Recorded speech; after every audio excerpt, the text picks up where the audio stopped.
बिस्मिल्लाहिर्रहमानिर्रहीम। अस्सलाम वालेकुम। तो ये बेड आया था हमारे पास, ये पेन की लकड़ी है मेरे भाइयों। पेन भले डीको करना हो, आपने पॉलिश करना हो मेरे भाइयों, आपको जो चीज़ बताता हूँ इंशाल्लाह बिल्कुल क्लियर बताता हूँ और तजर्बे के साथ बताते हैं। ऐसे नहीं बताते आपको। जिस चीज़ का पता नहीं होगा कभी नहीं बताएंगे आपको। जिस चीज़ की मालूमात होगी उस चीज़ का बताएंगे। अभी कई भाई बोलेंगे इतने अरसे से लगा रहे, इतने अरसे से लगा रहे हैं। आज मैं आपको प्रूफ दूंगा इंशाल्लाह। मैंने एक बेंच किया था मेरे भाइयों, एक बेंच किया था मैंने। उस पे मैंने कारपेंटर को बोला, तकरीबन 6-7 महीने पहले बेंच किया था, उसकी वीडियो भी डाली है वार्निश की। वो मैंने भाई को बोला, मैंने बोला यार ये लकड़ी नहीं लगा, ये लकड़ी फटती है। उसका मैं आज आपको प्रूफ दूंगा। वो बेंच गया मेरे भाइयों, ठीक 2 से 3 महीने बाद इकराम भाई के बाद तस्वीरें आ गई। मेरे को बोला ये देखो मेरे भाई ये क्या हुआ हुआ है, पॉलिश फटी हुई है। मैंने जब देखा मैंने बोला ये पॉलिश नहीं फटी, आप नज़र मारे, ये सारी लकड़ी फटी हुई है। लेकिन ये तो खैर बेड आ गया था मेरे पास, इसका हल कर दिया है। लेकिन दोबारा आप लोगों को इसलिए बोलता हूँ मेरे भाइयों, आपको मालूमात होनी चाहिए। पेन की लकड़ी हालांकि होती ज़बरदस्त लकड़ी है, ऐसी बात नहीं है लकड़ी सही नहीं होती, ना ये बैंड होती। वो कंप्लेन आई मेरे पास, मुझे तो पहले ही पता था, मेरे को पता था ये फट जाती। मैंने वो कारपेंटर को बोला भी ये फट जाती है, लेकिन मैं बोलता नहीं हूँ किसी को। खैर ये आप लोगों को बताता हूँ मेरे भाइयों, आप लोग इस चैनल पे हो ताकि आप लोगों को ऐसी मालूमात मिले। जहाँ पे बताने के पॉइंट होंगे वहाँ पे इकराम भाई बताएगा आपको। तो वो स्टूल बेंच की तस्वीरें भी दिखाऊंगा मैं आपको, वो देखना। जब वो फट गई फिर मेरे पास तस्वीरें आई, मेरे को बोला ये देखो यार इकराम भाई। मैंने बोला भाई ये मेरा फॉल्ट ही नहीं है। बोलने लगा क्यों? मैंने बोला ये लकड़ी फट गई है सारी। बोलने लगा अच्छा अभी क्या होगा? मैंने बोला अभी लेके आओ इसको लेके आओ, दोबारा इसको कोरा करवाओ, दोबारा ये कारपेंटर को दो, दोबारा इस पे काम होगा।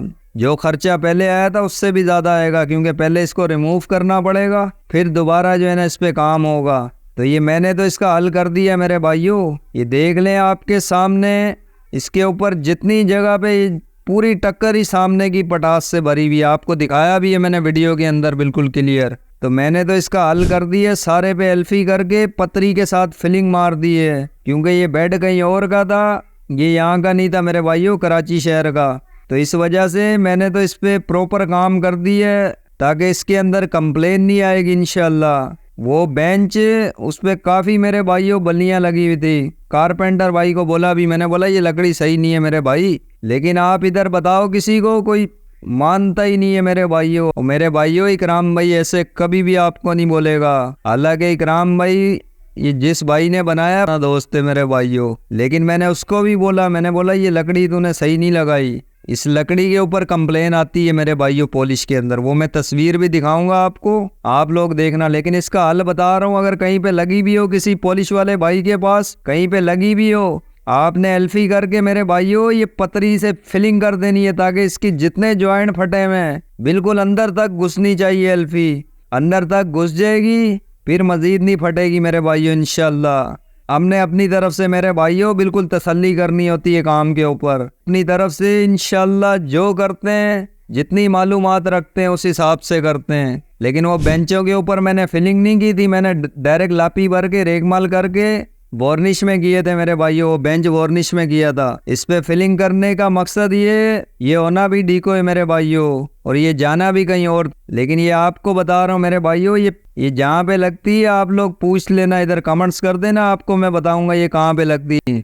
लेकिन मसला नहीं है इसका, इकराम भाई ने प्रॉपर हल कर दिया इंशाल्लाह। तो आप लोग भी किसी का काम करते हो, आप लोग कोशिश किया करो, काम ऐसा करके दो अल्लाह के बंदो। आपको काफ़ी वीडियो में बोला है ऐसा काम करके दो, मजा आ जानी चाहिए। काम हल्का कहाँ पे होता है और अच्छा कहाँ पे होता है। आप लोग आज बात करते हो इकराम भाई से, इकराम भाई तुम क्या बात करते हो? ओए अल्लाह के बंदो, इकराम भाई आपकी बात करता है, आपके लिए इतनी बात करता है, वरना इकराम भाई को क्या मसला है आप लोग बताओ। ये चैनल बना है तो मेरे भाइयों इकराम भाई बोलता है चलो किसी का फायदा हो जाए, लोगों को पता लगे एक नंबर काम का और हल्के काम का। वरना इकराम भाई को कोई मसला नहीं, किसी से कोई लेना देना नहीं है। लकड़ी देख लें ये ऐसे फटी है मेरे भाइयों, ये ऐसे क्रैक आ जाते हैं। इसकी और भी तस्वीरें, 2-3 तस्वीरें आपको दिखाते हैं। तो ये लकड़ी अगर लगवाते भी हो तो मेरे भाइयों आपका मसला। मेरे भाइयों ऐसे इकराम भाई कभी भी आपको नहीं बोलता। 14-15 साल पहले एक ग्रिल की थी मेरे भाइयों,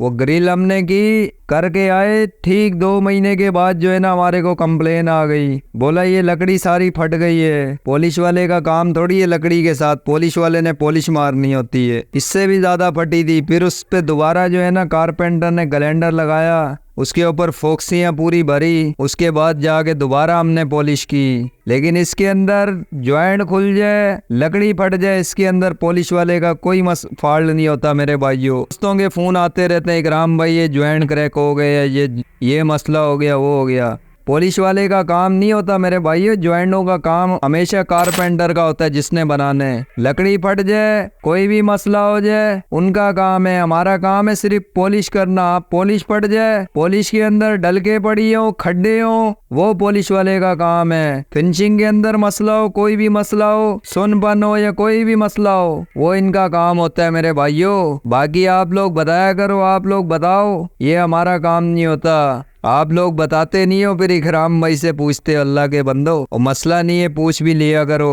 इकराम भाई ने बताया हुआ आपको कभी भी नहीं बोलेगा, लेकिन इकराम भाई अब उसको बताएगा। कुछ भी पूछना है पहले आप लोग कमेंट्स कर दिया करोगे, फिर नंबर पे आओगे तो फिर बताऊंगा आपको। ऐसे कभी भी नहीं बताऊंगा। कितने लोग बोलते होंगे इकराम भाई का जवाब नहीं आता। वही जवाब अब नहीं आएगा मेरे भाइयों, लेकिन अगर आपके हक में बात करे तो इकराम भाई जो है ना सही है, आप इकराम भाई गलत बात करता है। वही अल्लाह के बंदो ऐसी बात नहीं है, इकराम भाई कभी भी किसी की भी साइड नहीं लेगा।